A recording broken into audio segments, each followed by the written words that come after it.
Hello and welcome to the Paranormalist Podcast. I'm your co-host Stu, and I'm here with the paranormalist Patty Wilson.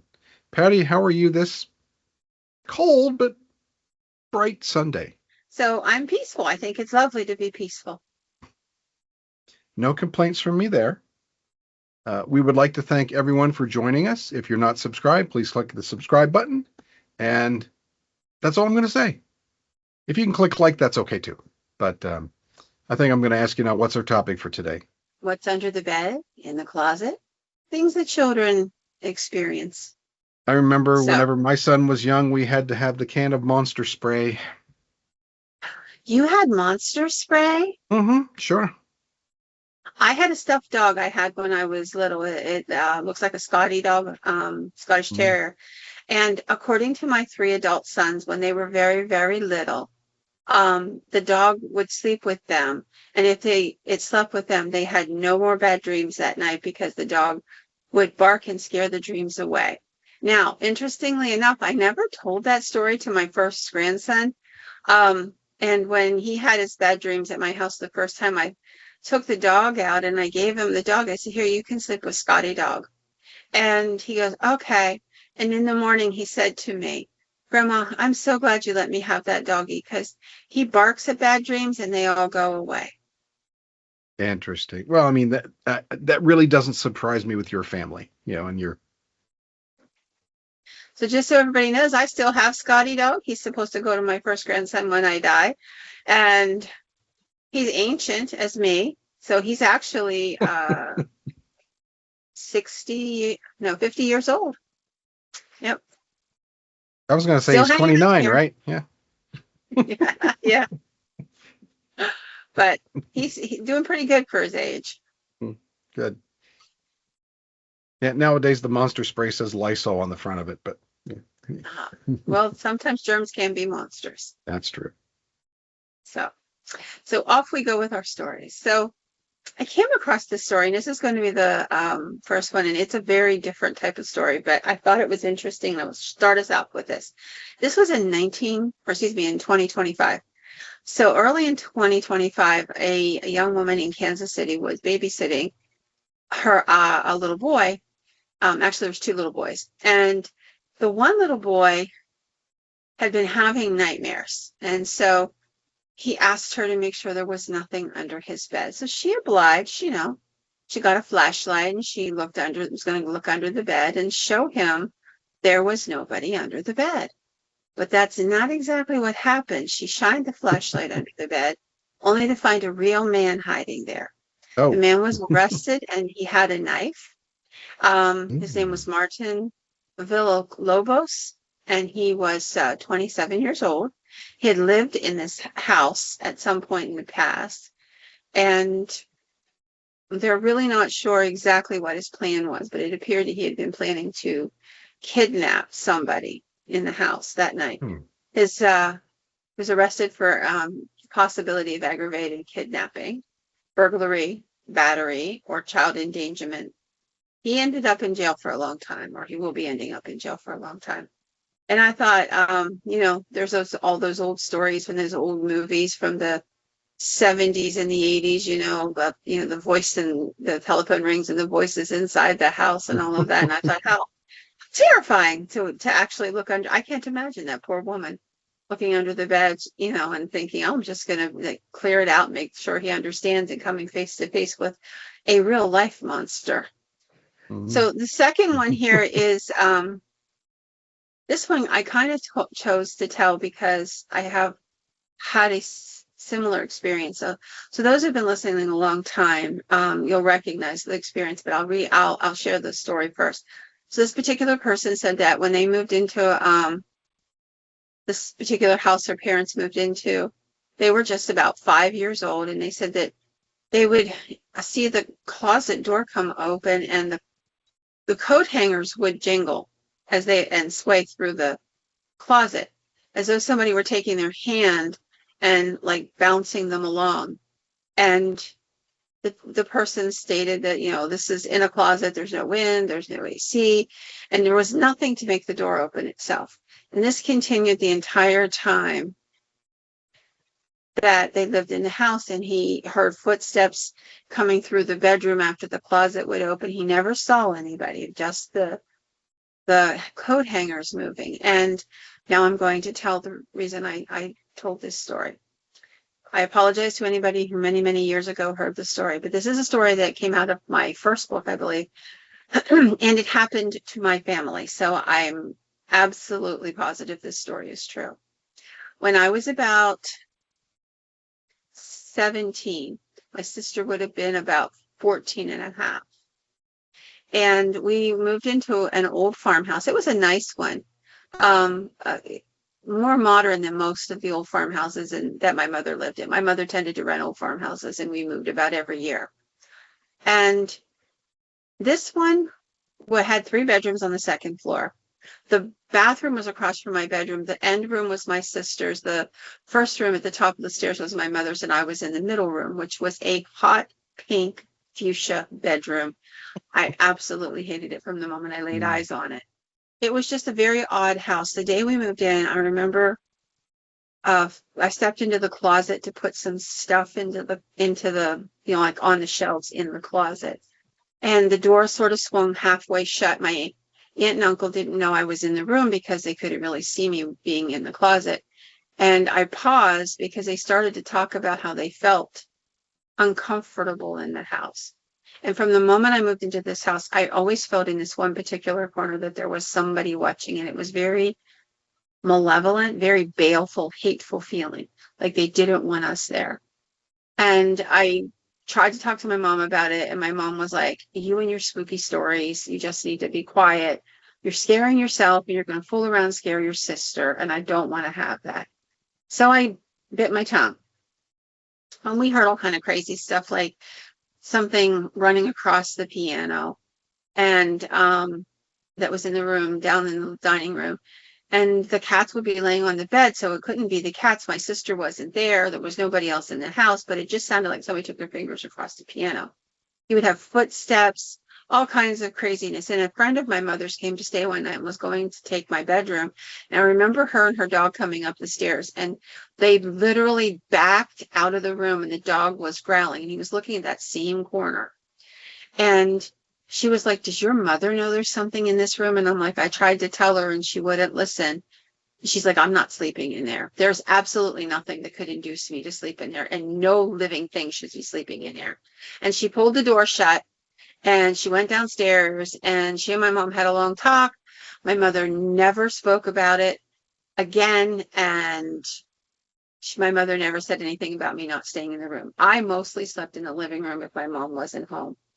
So it was we were in the house for about 9 months. It was early on a late summer, early fall afternoon or morning, because they had cut all the hay and all the corn down. So, it's fall at that point. And it was literally just dawn. I heard what sounded like gunshots coming out of my sister's bedroom. There was these really loud bangs. I thought somebody was outside shooting at something, so I go barreling into the bedroom, and she's backed up against a bed, and I look out the window because you could see, everything from her corner bedroom, and I'm like, did you see him? Anybody? Did you hear it? Did you hear that? And she's like, it's in the closet. And I'm like, what's in the closet? She's like, the gunshots were in the closet. So I ripped the closet door open, and all that's hanging in there is like the belt to a dress she had outgrown a couple months earlier. And nothing else was hanging in the closet. And I remember looking at her, and I said, where are your clothes? She's like, in boxes under the bed. I don't go in that closet. And then we heard more noise, footsteps going down the hallway away from us. And she looked at me, and I looked at her. We bolted down the stairs, and my mother had been working that night. That's why she wasn't home with us. And we had a friend who was a pastor and his wife that we were to call as an emergency backup. So we called them, and they came out, and we were terrified. The husband, the pastor, went upstairs. He came back down about, I don't know, half an hour later. He was very calm, very determined, very frightened. And he said to his wife, go find them clothes down in the basement, because that's where the laundry area was. they're not going back up there again. And so we got dressed kind of hodgepodgey and got in the car and went with them, and they called mom, and there was this long powwow in the pastor's study, and we ended up moving a week later. I to the day I die won't know, because both of them took the story to their grave. Both of them insisted they couldn't tell me, but I did ask my sister about the closet and the coat hangers, and she told me that she never opened that closet because whatever was in there was really, really bad, and she could hear it making the coat hangers rattle. So she had kept her clothes in boxes under the bed and never told a soul, because she saw how my mom reacted whenever I told her. And so she just kept it to herself the whole time. When I saw this thing about the moving coat hangers, I thought, I know that reminds me so much of my sister and what we went through there in that house. And it's it's embedded in me. Now, to let you know, this property was a farm, and this property had a really weird history. Like, the barn was burned down before we rented, and it stunk. I don't know if anybody's ever smelled livestock or live animals burning. So that's what happened in this barn. But the stench lasts for years. I don't know how else to explain it to you. So anytime the wind would blow that in our direction, you would catch that terrible smell, even though it had happened like 2 or 3 years earlier. Directly across from the house itself, there had been a turkey farm before it was a cattle farm, and the turkey house had caught fire. And now there was nothing of it left, not even an imprint in the ground, because it had been many years earlier. But I just thought it was odd that all the livestock on that property got wiped out twice by fire. Maybe it's just coincidental and I'm reading something into it, but it's just a really odd thing that twice all the livestock would be burned alive. And then that hateful, baleful, whatever it was. That's kind of why I chose that story, because it reminded me so much of that event in our own lives. The next story I wanted to share is about a father who was, as you were saying, Stu, you had the can of Monster spray. His son wanted to go to bed, and he was afraid, and he said to his daddy, "Can you check under the bed for monsters?" So the dad, kind of a little bit of amusement, said to him, "Sure, son, I can do that for you." And the story is being told by the child, who's now an adult male. And he got a flashlight. Apparently he didn't know about the monster spray, but he got a flashlight. He tucked his son in, and he's shown the light underneath it, and then he froze. This is what he said. He said, "My dad told me when I grew up that there was another version of me trembling under the bed, and that version whispered, 'Daddy, there's someone on my bed.' He said, 'I was not under the bed. I don't know what that figure was that was under there, but my dad gathered me up that night and told me I didn't have to sleep in that room anymore.'" And I thought that was pretty creepy. Yeah, that's got all the earmarks of a demon. Doesn't it? Mm-hmm. Yeah. It's just a really creepy story. This next story is told by another adult male who, when he was a small child, he estimates he was about 7 years old. He was laying in his bed when he says a shadowy humanoid figure in a full black bodysuit came out from under my bed. It climbed onto the edge of my bed, tilted its faceless head, and used its left hand to feel along my ribs as if counting them, before it held its hand up in the air, and its fingers began to pop like long, sharp knives. At that point, I began to scream, and I rolled out of the bed. My mom came running because I was not prone to nightmares, and when I told her what had happened, she told me it was a dream. But I remember her opening the door, because I had slammed it when I came out, and she looked in for a second. She slammed the door, and she said in a very frightened voice, "You can come and sleep with me tonight." But I don't think she slept the rest of the night, because she sat in a chair watching me. She had a baseball bat, and it was just her and me in the house. The next day, they moved my bedroom into her room, and I slept in a bed in her room for the rest of our time in the house, but we moved fairly soon after that. Again, a very uncomfortable thing. This one is from a person who talks about something happened when they were a teenager. They said that they heard a crinkling, persistent sound from the mattress as if something was under it, pushing at it or scratching at it. So they looked under the bed, saw nothing. They were wondering if maybe a mouse or a rat had gotten into the bed mattress.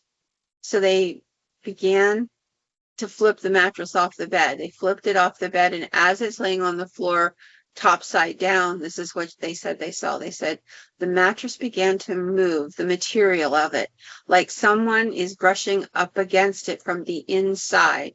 It was like crawling towards the foot of from the foot of the bed towards the headboard. I broke and ran. I could hear footsteps running behind me, never looked back, barreled down the stairs to the kitchen where my mom and dad were sitting, and I told them there was a rat in my bed, and they didn't believe me, but they did go up to see. After that, I told them I didn't want to sleep in the room, and I slept on the couch for several weeks. I never slept on that mattress again. Again, that sounded very demonic to me. I know the first thing that went through my head was a ferret. A ferret? Yeah. That would scare me. I don't like any kind of rodent-y animal. Yeah. So that I would be equally scared. Demon or ferret, I'd probably take the demon over the ferret, to be honest. If it was a snake, I'll guarantee it. I would never touch a snake. The next story is about a young boy at the age of 10. He talks about he was in his bedroom, he was sleeping, and he woke up because you know how you have that feeling sometimes you're just not alone. You sort of startle and you go, you're looking around like, what is it that's watching me? Because I feel watched. And that's kind of what he's describing here. And he said, when his eyes hit the bottom of his bed, I saw an eyeless boy sitting on the foot of my bed. He was black with empty sockets where his eyes should have been. He extended a hand and he was holding out a little box. When I held my hand out to take the box from him, the figure pulled back, and after it blinked its sightless eyes, a couple times it was gone. This happened again a month later. And what alerted me that time is that there was a dragging sound above the bed and the feeling of hands touching my body. I'd startled awake and looked at the foot of the bed, and the boy was there again.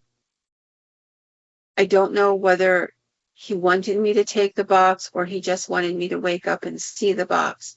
It never happened after those two events. Just an odd story.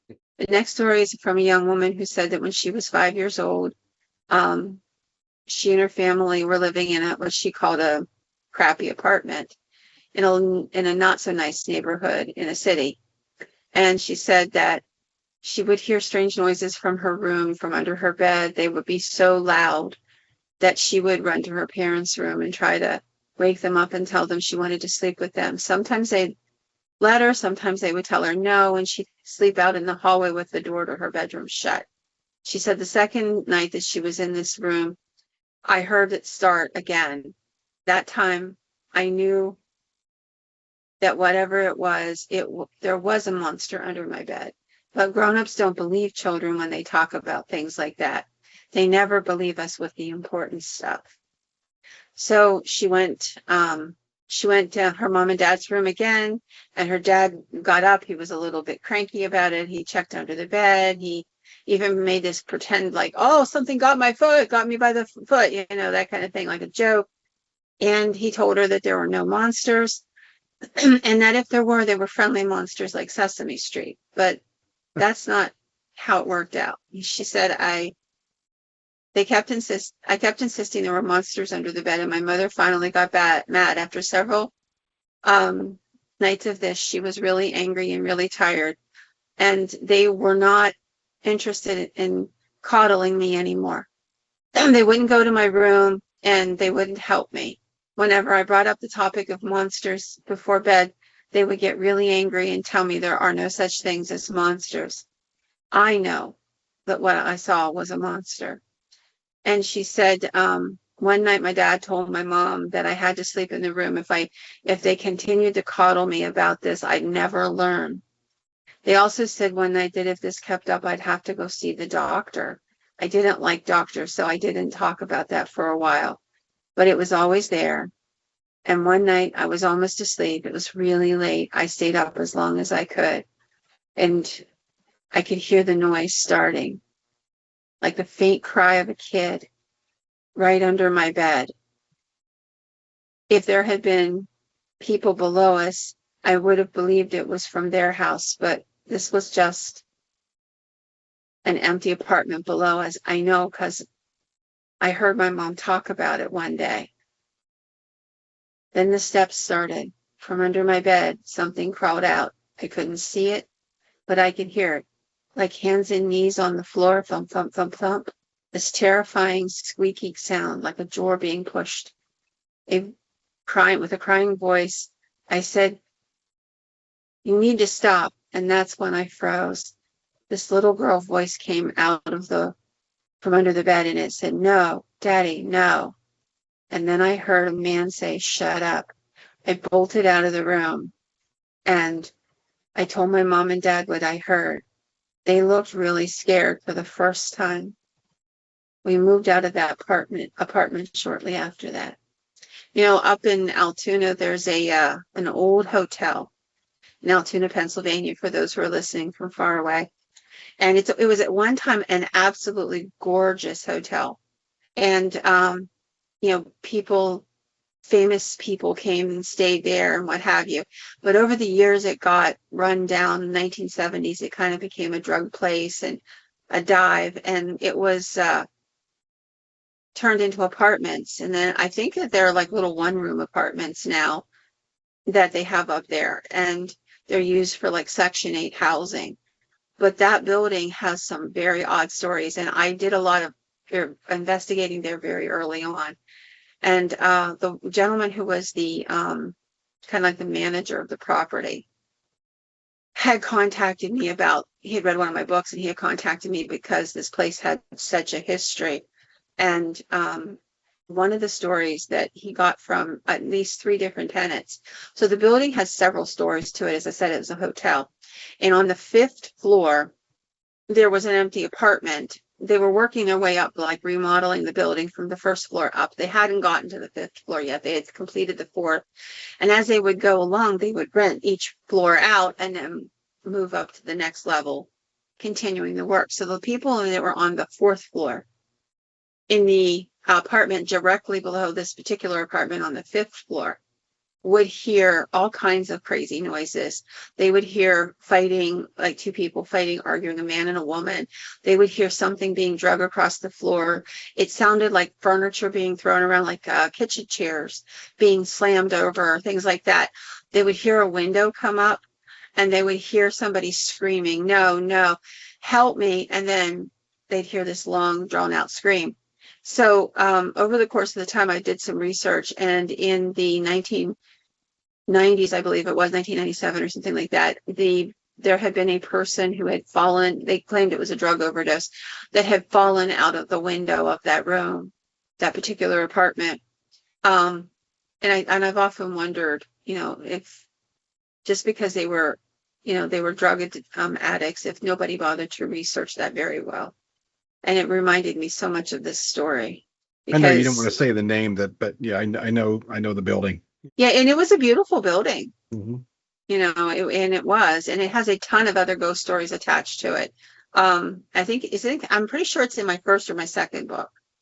I don't know for sure, but it's in one of the 2. Mm-hmm. And it's been so long. Like some of those books I wrote 25 years ago. So generically, I can't tell you what every single story is in a book without looking. Mm. But I spent weeks up in that hotel doing research. It was a gorgeous place. And it was very famous at one time. But it's near City Hall, right? Yes. Okay. Yep. It's the one I was thinking of. Okay. Mm-hmm. Yeah. The next story I wanted to share was this one. This is such a typical story. This was in 2007. And this particular person was a teenager, and her family rented out this apartment. in a very large eastern city. She said that the apartment seemed to be haunted from the moment they moved in.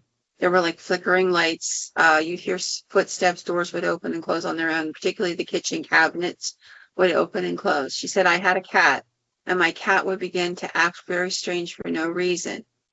It was all very spooky, and at night I would feel like something was pressing down on my chest. It scared me really bad. It left me feeling weak, like I didn't have any energy. One night, she said she was laying awake when out from under the bed crept a shadowy figure. And when I saw this figure, I was literally frozen with fear. It was about the size of a man, but just black. It had no clothes on that I could discern except for a cloak and a hood, like a Grim Reaper's costume. She said it was transparent, but also blacker than black, and I get that. Its eyes were orange, glowing, and I saw that it could move its head, and it looked at me, and it took its hand, and it forced my face down toward the pillow and pressed my head into the pillow. I felt something in my back and at the back of my neck, like it was pressing hard on me.